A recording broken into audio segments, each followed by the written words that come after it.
You're listening to Orlando Credit Union's On the Money. I'm your host, Kaylee Green, and today we're doing a special segment that I like to call Meet the Community Leaders. So today we're talking to the development manager of the Susan G. Komen organization, Meredith Chambers. Hi, Meredith. Hi. How are you? I'm great. Thanks for having me today. Yes, I'm so glad that you're here because this is such an important organization to really bring awareness to for people who might not know about it. And it's been fantastic working with you guys through Orlando Credit Union. So, of course, like I mentioned, we want to bring awareness to what Susan G. Komen is. So for anyone who's listening who might not know, explain to us a little bit about the organization. So Susan G. Komen, we're entering our 41st year of existence, and it all started back with a sister and a promise to end breast cancer. So that is our mission. We are here to end breast cancer, and we are unique in that we really take a 360-degree approach to breast cancer. So most people know us for our research, which we are second only to the government for the funds that we've provided for research for breast cancer. But we also do a lot more. So we do advocacy.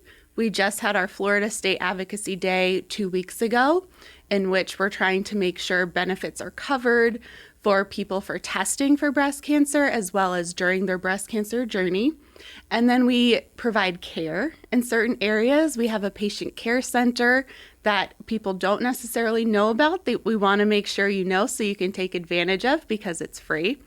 And then we provide community. So I know we're going to talk about that later, but through our walks and races across the country, we provide community for people to meet others who have a shared journey and really provide that comfort.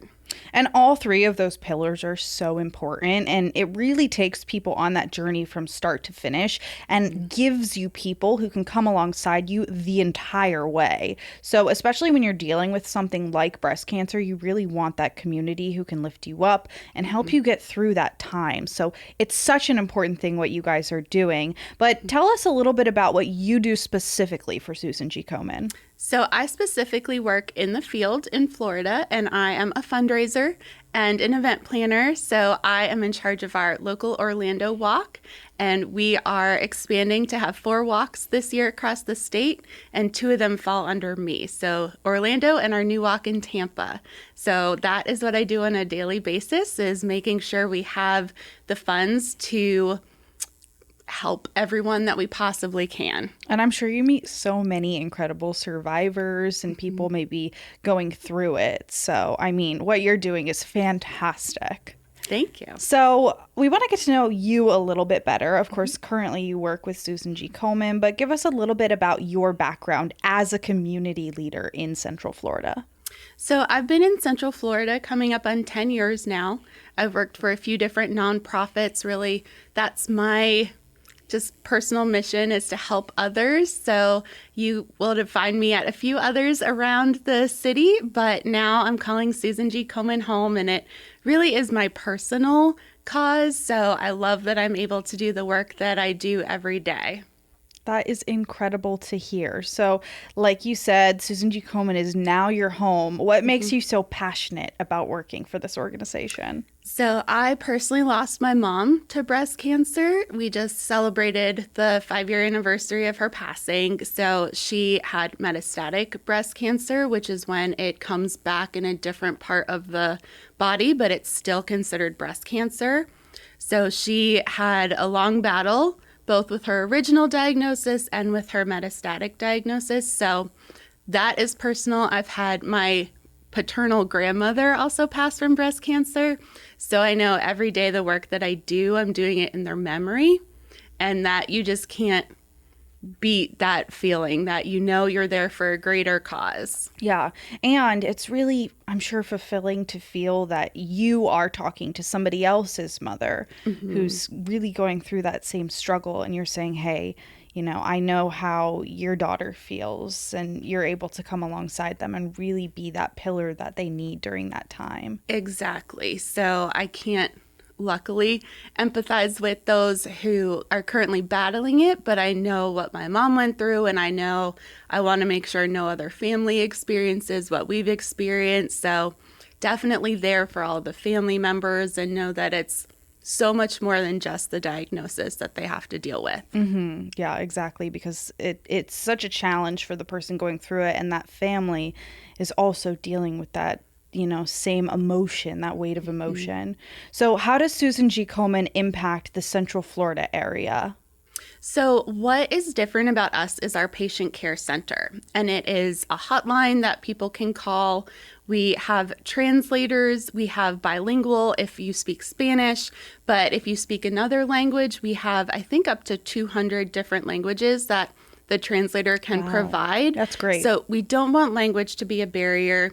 We don't want anything to be a barrier. So if you're not comfortable talking about what your questions are, you can also email.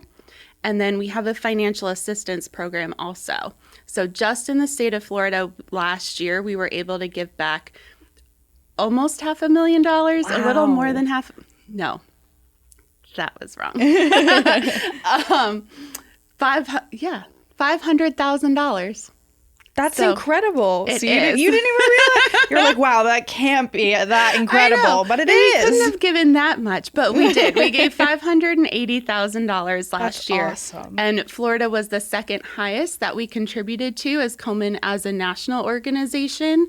So people in Central Florida benefited from that. And it's just from calling our helpline and getting the help that they need. We don't want anything to be a barrier to getting the care that you need. And that's so important right now because, a lot of people are like, well, I just, I can't do it right now. I can't go. And, there's so many factors that cause people to push off those appointments, but they're so important to make sure that you're staying on top of your health and wellness. So, yes. And with COVID, a lot of people pushed back those appointments. Yeah. And we're seeing the impact still a few years later. yeah, that's crazy. So it's so important what you guys are doing and bringing awareness and being those advocates for that. So it sounds like you guys have done so much already. I mean, $500,000. That's crazy. So how are you hoping to see the Susan G. Komen organization grow in the future? Definitely helping more people and finding more treatments and really just eradicating breast cancer. I'd love to be without a job one day. I think that's the goal, right? That we don't have to worry about this.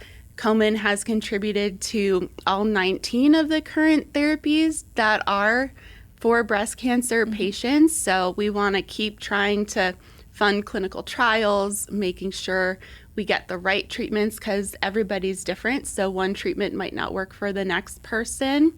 And really helping more people. Like I said, COVID pushed off so many appointments that people are still dealing with the delayed treatment seeking. And we know that our patient care center right now is getting more requests than ever. And even by the end of our financial year, which is the end of March, we need another $3 million to be able to serve the people that want services from us. So we're going to keep fighting every day and help as many people as we can. Absolutely. So one of those ways that you are fighting and making an impact in the community is through those walks. So Orlando Credit Union is going to be a part of the upcoming Central Florida More Than Pink Walk. Tell us about it. Yes, this is going to be our third year back in person, and it's March 2nd at Cranes Roost Park in Altamont. Orlando Credit Union will be there. We're so excited. We are going to have a 1-mile walk, and if you want to do more, you can do more. If you're not able to walk, you can still come and enjoy the event and sit while we walk. But it's really just a great morning for the community to come out and celebrate those, walk in memory of those who are unable to still be here with us. And we have a special area for survivors. We really want to highlight their journey and celebrate them. So March 2nd, it's 7:30 in the morning, so a little early, but worth it. But worth it. Wear your pink, come out all decked out. We will see you there. So explain to listeners where they can register and find out more information. Definitely. So our website is komen.org/Orlando Walk, and it has all the information there about how to register. It is a free event. Fundraising is encouraged because obviously we are trying to fund the mission through this event, but we will see you out there no matter what.